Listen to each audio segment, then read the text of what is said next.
how to give yourself XP in Minecraft. So first is the Bedrock version.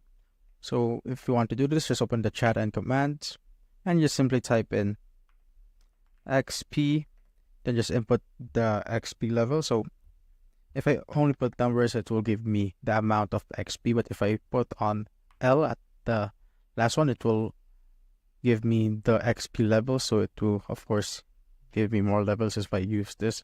So just add the letter L at the end of the number. Then just input the name of the player that you want to give the XP to. So since I'm giving it to myself, just leave it blank and just click on enter. As you can see, it gave 100 levels to my character.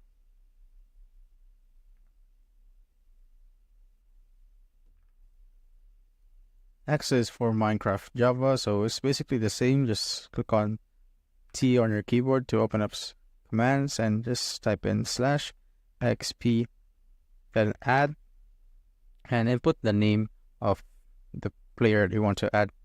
So I'm just going to add my name right here. And this one is the amount of XP, so there are no XP levels. And you could add right here only the amount of XP. So let's say if I add 100 XP, it will only give me 100 experience points, as you can see, and it's not the levels. And that's how I basically give XP or levels in Minecraft, Bedrock, and Java.